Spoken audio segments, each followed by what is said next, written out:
नमस्कार दोस्तों, आप देख रहे हैं नमो भारत न्यूज। मैं हूं शुक्ला। दोस्तों, आपको याद होगा कि आज से कुछ महीनों पहले तक जब पश्चिम बंगाल में चुनाव थे और चुनाव के परिणाम आने वाले थे तो उस समय पूरे देश भर की मीडिया का कैमरा बंगाल के अंदर फोकस्ड हो चुका था। कुछ को वहां पर हो रहे नरसंहार की तस्वीरें उस समय दिख रही थी तो कुछ को नहीं। लेकिन अचानक से चुनाव खत्म हुए, परिणाम आ गए। उसके बाद मीडिया ने भी बंगाल को तवज्जो देना पूरी तरीके से बंद कर दिया। लेकिन सवाल आज यह है कि 2 महीनों तक खबरों में रहने वाला पश्चिम बंगाल, क्या अब वहां पर सब कुछ ठीक हो चुका है? क्या अब वहां पर नरसंहार बंद हो चुका है? और क्या अब पश्चिम बंगाल के अंदर राम राज आ चुका है? इसकी असलियत क्या है वही आज मैं आपको बताऊंगा, क्योंकि देश की मीडिया ने तो 1-2 महीने मस्त बंगाल से टीआरपी ली और उनका काम हो गया। लेकिन नमो भारत न्यूज हमेशा देश के हित के लिए खबरें लाता रहता है और इसीलिए आज आपको बंगाल की इस रिपोर्ट को जरूर देखना चाहिए। साथ ही आप हमें यह जरूर बताएं कि बंगाल में ममता शासन को खत्म करके क्या राष्ट्रपति शासन नहीं लगा देना चाहिए? हमें आपके जैसे राष्ट्रवादी लोगों के सहयोग की भी जरूरत है जो राष्ट्र प्रथम पत्रकारिता में अपना सहयोग देना चाहते हैं। देश या विदेश कहीं से भी सहायता राशि देने के लिए आप नीचे दिए गए डिस्क्रिप्शन बॉक्स में लिखे पैट्रियन लिंक से हमसे जरूर जुड़े। दोस्तों, बंगाल के अंदर चुनाव परिणामों के समय किस प्रकार से खून की नदियां बही थी उसे पूरे भारत ने देखा था।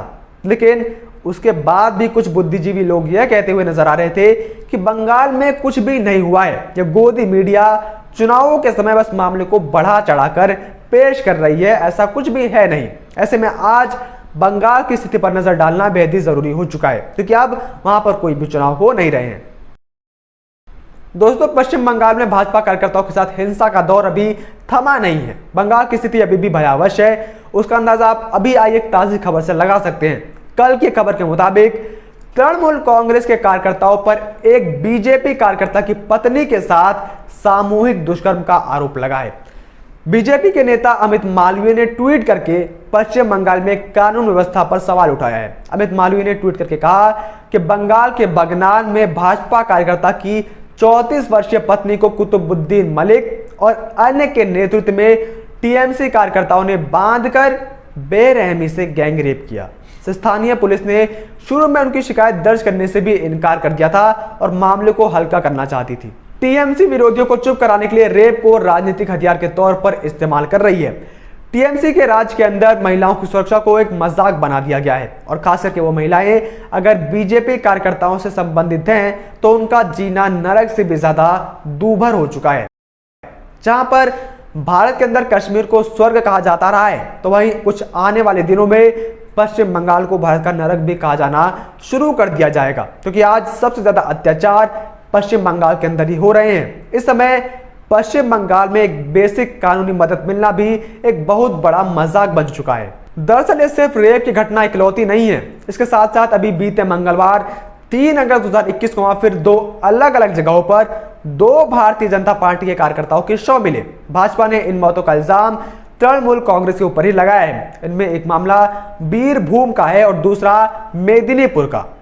बीरभूम जिले के खोइरा सोल में मिले भाजपा कार्यकर्ताओं के शव के बारे में पुलिस ने बताया कि भाजपा कार्यकर्ता इंद्रजीत सूत्रधार का शव उन्हें एक लंबे समय से खाली पड़ी इमारत के एक कमरे की छत से लटका मिला और उनके हाथ भी दोनों बंधे मिले।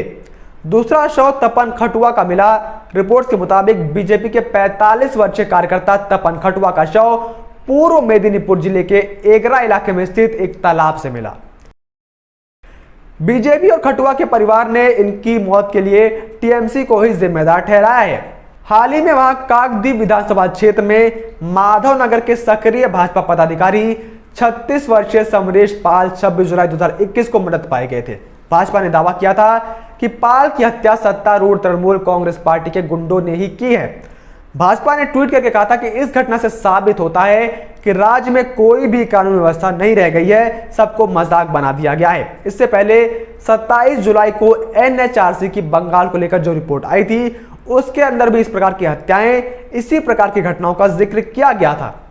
एनएचआरसी की 7 सदस्यीय टीम ने 20 दिन में 311 से अधिक जगहों का मुआयना करने के बाद राज्य में चुनाव के बाद हुई हिंसा पर अपनी एक रिपोर्ट सौंपी थी। आयोग ने अपनी रिपोर्ट में कहा था कि राज्य में कानून का शासन नहीं बल्कि उसकी जगह शासन का कानून चल रहा है। करीब 50 पेज की एनएचआरसी की इस रिपोर्ट में राज्य प्रशासन की कड़ी आलोचना भी की गई थी और कहा गया था कि राज्य प्रशासन ने जनता पर अपना विश्वास खो दिया है। रिपोर्ट के मुताबिक जांच के दौरान टीम को राज्य के 23 जिलों में 1989 शिकायतें मिली। इनमें ढेर सारे मामले गंभीर अपराध से संबंधित थे। इनमें से अधिकांश शिकायतें कूच बिहार, बीरभूम, बर्धमान, उत्तरी 24 परगना और कलकत्ता से मिली, जिनमें ज्यादातर मामले दुष्कर्म, छेड़खानी व आगजनी के हैं। रिपोर्ट्स में कहा गया था कि उसे महिलाओं पर हुए अत्याचार की 57 शिकायतें राष्ट्रीय महिला आयोग से भी मिली। यानी कि बंगाल आज भी उसी आग में जल रहा है जिसमें वो आज से लगभग 3 महीने पहले जल रहा था। बस फर्क इतना है कि आज से 3 महीने पहले कुछ लोग उस आग पर अपनी रोटियां पका रहे थे, फिर वो चाहे राजनेता हो या फिर इस देश का मीडिया हो या फिर इस देश का पत्रकार हो। उसके बाद उस आग को वैसे ही जलने के लिए छोड़ दिया गया। ऐसे में जहां पर एक तरफ यह पूरी गलती टीएमसी की तो है ही, तो वहीं दूसरी तरफ इसका कसूर भाजपा को भी जाता है। जिस हिसाब से भाजपा लगातार अपने कार्यकर्ताओं के मौत पर मौन है, उन पर अत्याचारों पर शांत बैठी है, वो कहीं ना कहीं इन टीएमसी के गुंडों का हौसला भी लगातार बढ़ा रही है। और यही वजह है कि ममता दिल्ली के अंदर आकर हुंकार तो भरकर चली जाती हैं, लेकिन भाजपा के नेता बंगाल में हो रहे नरसंहार पर कोई भी एक्शन लेने से बचते हैं, टिप्पणी करने से दूर भागते हैं। अगर कोई टिप्पणी कर भी देता है तो बस उस पूरे मामले की घोर निंदा करके अपना बोरिया बिस्तर बंद कर देता है। ऐसे में जिस पार्टी से पूरे देश को यह उम्मीद है कि वह एक दिन पीओके को वापस से भारत में विलय करेंगे, बंगाल के उन पर उनका यह सॉफ्ट रवैया कहीं ना कहीं उनके विश्वास के साथ धोखा है। हम और हमारे चैनल के जितने भी दर्शक हैं वो पिछले 3 महीने से लगातार यही कह रहे हैं कि बंगाल से ममता का शासन हटाकर केंद्र को राष्ट्रपति शासन लागू कर देना चाहिए। खैर, वहीं इसके साथ भी बंगाल से विपक्ष की उदासीनता भी साफ दिखती है। दिल्ली कैंट के अंदर हुए हादसे पर राहुल और केजरीवाल अपनी राजनीति तो चमका लेते हैं, लेकिन वहीं पश्चिम बंगाल के अंदर लगातार हो रहे हजारों औरतों के साथ अन्याय पर इन लोगों से एक भी ट्वीट नहीं होता है।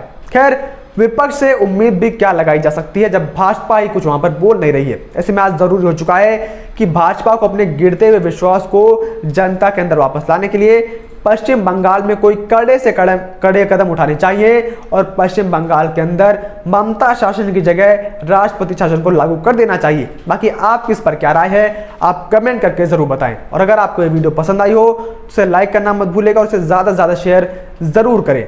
बाकी तमाम देश और दुनिया की बड़ी खबरों से जुड़े रहने के लिए आप बने रहिए नमो भारत न्यूज के साथ। जय हिंद, जय भारत।